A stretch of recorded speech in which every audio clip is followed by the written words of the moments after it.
সবাইকে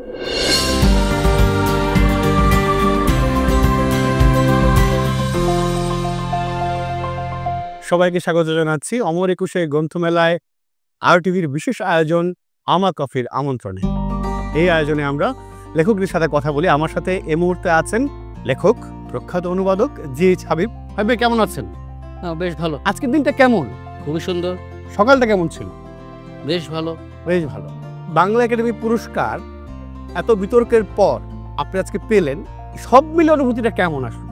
না, ভালো। এ ধরনের স্বীকৃতি পেলে তো সবারই ভালো লাগে। এটা যদি কেউ বলেন যে না ভাই আমার ভালো লাগে না ইত্যাদি ইত্যাদি, এটা মানে বিশ্বাস করা মুশকিল। সবাই তার স্বীকৃতি পছন্দ করে, আর এটা ভালো না লাগার কোনো কারণ নাই। আর হাবিব ভাই, আমি একাধিকবার মেলার মাঠে মুখোমুখিতে আপনার সাথে আমি কথা বলেছি। আমি বলবো যে বাঙালি পাঠক আপনার অনুবাদে অসামান্য বিশ্ব সাহিত্যের রত্নের দেখা আসলে আপনার মাধ্যমে বাংলা ভাষার পাঠক আসলে পেয়েছে। তো আমি মনে করি পাঠকদের দিক থেকে আপনাকে এইটা একটা অর্ঘ্য আসলে। এবং আপনি কি বলবেন যে এই পত্রিকাগুলো আসলে কেমন? না, মানে সত্যি কথা বলতে শিমুল, মানে আমি তো দেখছি প্রতি বছরই যে এই পুরস্কারগুলো ঘোষিত হয় এবং তারপরে আমাদের সামাজিক মাধ্যমে যে ধরনের রিয়াকশন হয়, তা আমি এইবার একটু মানে এটা নিজের কি মানে আত্মগরিমা প্রচার বলবো কিনা আমি জানি না। মানে আমি বলছি যে মানে এই অনুবাদ পুরস্কারটা নিয়ে যে ধরনের মানে পোস্ট বা উচ্ছ্বাস আমি দেখেছি ফেসবুকে, এটা খুবই অবাক করা। মানে আমি ভাবতে পারিনি যে এত মানুষ শুভেচ্ছা জানাবেন, এত মানুষ অভিনন্দন জানাবেন। এইটা আমার ভাবনার অতীত ছিল আর কি। মানে আমি এর আগে কখনো দেখি নাই আর কি যে কোনো অনুবাদ পুরস্কারের ক্ষেত্রে এত শুভেচ্ছা পেয়েছেন কেউ। আপনি কি মনে করেন সেটা আপনার লেখালেখির পুরস্কার আসলে? না, লেখালেখি ছাড়া তো মানে তাদের সাথে তো মানে সাধারণ পাঠকের সাথে তো আমার তো আর কোনো সম্পর্ক নাই। কেউ আছে, আমার ছাত্রছাত্রী আছেন যারা এই ধরনের প্রতিক্রিয়া জানিয়েছেন, তারা তো এই বইগুলোর মাধ্যমেই জানিয়েছেন এবং তাদেরকে তো আমি বলি নাই কাউকে যে ভাই একটা পোস্ট দিয়েন বা ইত্যাদি, আমাকে একটু সম্মান মানে অভিনন্দন জানিয়ে ইত্যাদি। তো ফলে মানে এটা তো তাদের জেনুইন জিনিস। হাবিব ভাই, একটা যদি জানতে চাই, আপনি অনুবাদ করেন, তো অনুবাদ করবেন এই ব্যাপারটা আসলে প্রথম কবে ভাবলেন আপনি? এই কথাটা তো আমি আগে বোধহয় কাউকে বলেছি, আপনাকে বলেছি কিনা জানি না, যে ছোট এইগুলো আসলে কি ছোটবেলা থেকে হয়। মানে ধরুন যে ফ্যামিলির কোনো কর্তা বা বাবা বা মা কোনো একটা কাজ করেন, যে কোনো শিল্প বা যে কোনো কাজ, সন্তানরা দেখা যায় যে সেই কাজের প্রতি আগ্রহী হয়। তা আমার ক্ষেত্রে যেটা হয়েছে যে আমি যে ধরনের পড়াশোনা করেছি, বিশেষত অনুবাদগুলো পড়েছি, এইগুলো পড়ার পরে আমার হয়তো মনে হচ্ছে যে আমি তাহলে একটা অনুবাদ করে দেখি পারি কিনা। তো তখন ওইভাবে চেষ্টা করেছি। সেবা প্রকাশনীর সাথে যোগাযোগ করেছি, রহস্য পত্রিকা পাঠিয়েছি, ছাপা হয়েছে, আনন্দ পেয়েছি, উৎসাহিত হয়েছি। কাজী আনোয়ার হোসেনের সাথে দেখা হয়েছে। হ্যাঁ, তখন গল্পর থেকে পরে একটা উপন্যাস করতে চেয়েছি, দ্য সাইন অফ 4 বেরিয়েছে। সেটা আমি যখন জাহাঙ্গীরনগরে পড়ি, প্রথম বর্ষে বেরিয়েছিল 1988 সালে। তো এই এবং আমার ধারণা এখানে আরেকটা জিনিস প্রভাবিত করেছিল হয়তো, যে সেবা প্রকাশনীতে লেখাতে যেত নগদ পাওয়া যেত, টাকা পয়সা পাওয়া যেত, এবং সেটার কথা আমি সবসময় বলি। তো এটা হয়তো আরেকটা অনুপ্রেরণা যে আচ্ছা লিখলে তো টাকা পাওয়া যাচ্ছে। মানে আপনার টাকা পয়সার কথাই মনে হলো, টাকা পয়সা ছিল, সেটা ছিল একটা অনুপ্রেরণা, ওকে আমার অনুবাদটা করতে হবে।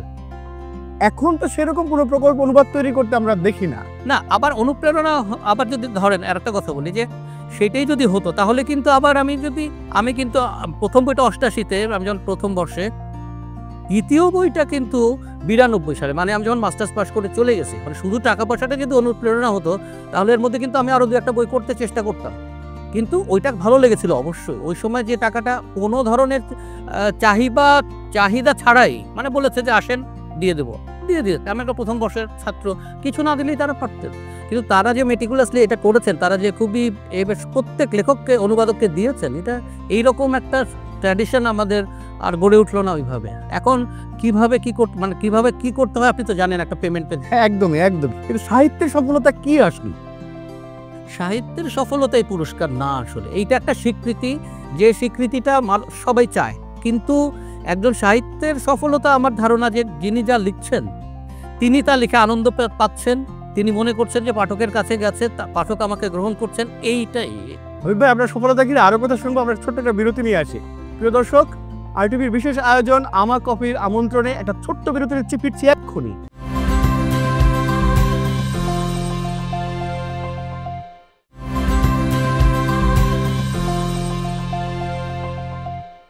প্রিয় দর্শক, সবাইকে স্বাগত জানাচ্ছি আবারও আমা কফির আমন্ত্রণে। আমাদের সাথে আছেন প্রখ্যাত অনুবাদক জিএইচ হাবিব। হাবিব ভাই, আমরা সফলতা নিয়ে কথা বলছিলাম। অনুবাদে কোনো বই যখন অনুবাদ করার চিন্তা করেন তখন আপনি আসলে কি মাথায় রাখেন এটা সহ? সেখানেও ভালো লাগার ব্যাপারটা প্রথম, মানে বইটা আমার ভালো লাগছে কিনা সেটা সবার আগে। কেউ আমাকে বললেন যে আচ্ছা একটা বই করে দেন, এইটা এরকম এই পরিমাণ টাকা পাবেন বা ইত্যাদি ইত্যাদি হোয়াটএভার, কিন্তু দেখা গেল যে ওটা আমার ভালো লাগছে না, তখন আর আমি মানে সেটাতে বলি যে না আমি এটাতে আগ্রহী না, অন্য একটা মানে আমার ভালো লাগা সেখানে প্রথম একদম। দারুণ। আর ধরেন সাহিত্যের গুণগুলোর মধ্যে কি থাকলে আসলে আপনার ভালো লাগে? এক একটা বইয়ের ক্ষেত্রে এক এক রকম, নিঃসঙ্গতার 100 বছরের ক্ষেত্রে একরকম, তবে মনে হয় যেন এর মধ্যে একটা জটিলতা, তার মধ্যে আবার একটা সারল্য, হ্যাঁ একটু মানে মানব মনের নানান অন্ধিসন্ধি, আর ভাষাটা যদি আমাকে আকৃষ্ট না করে তাহলে আমি মানে অতটা আকৃষ্ট হই না। আমি ভাই এবার মেলায় আপনার নতুন বই কি? সেই অর্থে মেলার নতুন বই বলতে যদি আপনি বোঝান যে একেবারে এই সময় সাম্প্রতিক সময়ে, তাহলে একটা ছোট্ট বই, সেটা হচ্ছে শেক্সপিয়ারের যে মার্চেন্ট অফ ভেনিস নাটকের একটা রিটোল ভার্সন, সেটা ভেনিসের বণিক নামে যে সদ্যই প্রকাশিত হয়েছে। আর জুলাই মাসে প্রকাশিত হয়েছিল বিশ্ব সাহিত্য কেন্দ্র থেকে আন্তন চেখভের 3 বোন নাটকটির অনুবাদটা, ওটা জুলাই মাসে বেরিয়েছে। এই মনে হয় দুটো, আর আটকে গেছে, আর খুব একটা করতে পারিনি এই বছর। এখন পরিকল্পনা কি করছেন? নতুন কি পাবে আপনার কাছ থেকে পাঠকরা? একটা বই আছে, সেটা হচ্ছে একজন শিক্ষক ভদ্রলোকের লেখা, তার পারিবারিক মানে একজন মুসলিম পরিবারের আত্মকথামূলক একটা বই, সেটা খুব অসাধারণ একটা বই। সেটা শুধু মেমোয়ার না, সেখানে সামাজিক ইতিহাস, রাজনৈতিক ইতিহাস ইত্যাদি আছে, সেটার কাজ করছি, দেখা যাক কি হয়। দারুণ। হাবিব ভাই, মানে আমি একটু জানতে চাই যে জুলাই অভ্যুত্থান হলো এদেশে, কিন্তু এর মধ্যে আমরা আসলে দেখেছি প্রতিবাদ যে লেখকের একটা ভূষণ, প্রতিবাদ যে তার করা দরকার, সেই জায়গাটার কিছু অভাব যেন আমরা দেখেছি নানাভাবে। কি বলবেন? অত্যন্ত দুঃখজনক। মানে একজন লেখক যদি সমাজের, মানে এটাকে তাকে ঘোষণা করতে হবে না, কিন্তু তার কাজে কর্মে লেখায় প্রকাশ পাবে যে তিনি আসলে স্বৈরাচারের পক্ষে না, তিনি আসলে সাধারণ মানুষের পক্ষে, নিগৃহীত নির্যাতিত মানুষের পক্ষে। হ্যাঁ, আর্ট ফর আর্টস যে নাই তা না, কিন্তু শেষ পর্যন্ত এটাতে খুব বেশি দূর যাওয়া যায় বলে আমার মনে হয় না। মানুষের পক্ষে থাকতেই হবে, মানুষের পক্ষে, প্রকৃতির পক্ষে, হ্যাঁ মানে থাকতে হবে। বই বাছাইয়ের ক্ষেত্রে আপনার মধ্যেই কখনো এটা কাজ করে যে এটা পড়লে আসলে পাঠকরাও এক ধরনের আলোড়িত হবেন? অবশ্যই। যেমন ধরুন সফির জগৎ, এটা আমি একটু ঠেকায় পড়েই করেছিলাম, কিন্তু আমার খুব অসাধারণ ভালো লেগেছিল বইটা, এবং আমার মনে হয়েছিল যে বিশেষ করে ছাত্রছাত্রীদের জন্য এবং যারা আমার মতো দর্শনকে ভয় পায়, কিন্তু আমার কাছে মনে হচ্ছে না এটা একটা চমৎকার গেটওয়ে। আমার যদি খুব ভালো না লাগতো, আমি যদি মনে করতাম যে না আমি এটা পারবো না, তাহলে হয়তো হাত দিতাম না, কিন্তু আমার এত অসাধারণ লেগেছিল। এবং সব বইগুলো হয়তো কোনো বই প্রথম লাইন পড়েই আমি মনে করে ঠিক করেছি, যেমন আমি বলতে পারি তারিখের কথা, অদৃশ্য নগরের কথা, আমোস টুটুয়ালা, হ্যাঁ আমোস টুটুয়ালার কথা এবং অদৃশ্য নগরের কথা, আমার হয়তো দু একটা লাইন পড়ে মনে হয়েছিল যে না আমি এটা বই, হ্যাঁ এটা ইনস্টিংক্ট কাজ করেছে। হাবিব ভাই, আমরা একটা পর্ব র্যাপিড ফায়ার দিয়ে আয়োজনটা শেষ করি। আমরা একটা র্যাপিড ফায়ার রাউন্ডে যাচ্ছি জি হাবিবের সঙ্গে। হাবিব ভাই, প্রথম শব্দ জি হাবিব। অনুবাদ কর্মী। প্রেম। অসাধারণ প্রয়োজনীয় জিনিস। প্রিয় রং। আমার সেই অর্থে প্রিয় রং নাই। প্রিয় সাহিত্য চরিত্র। অরেলিয়ানো বুয়েন্দিয়া। সারাদিনের প্রিয় সময়। ঘুমানোর সময়। কবিতা আমার কাছে দুর্বোধ্য। গান খুবই ইন্সপায়ারিং। লেখার প্রিয় জায়গা। টেবিল। সবচেয়ে সৃজনশীল সময়। ভোর। লেখালেখি জীবনের বড় ভুল। কিছু মৌলিক চেষ্টা না করা। কিছু স্বপ্ন। স্বপ্ন ভুলে যাই, উঠলেই ঘুম থেকে উঠলে ভুলে যাই। প্রিয় লেখক একজনের নাম বলা যাবে। সৈয়দ মুস্তফা আলী। প্রিয় কবি। জীবনানন্দ দাশ। চলচ্চিত্র যা সবচেয়ে বেশি প্রভাবিত করেছে। পথের পাঁচালী। পিতৃত্ব। পিতৃত্ব কষ্টদায়ক বেশ। মাতৃত্ব। সেটাও কষ্টদায়ক বেশ। অপছন্দ করি।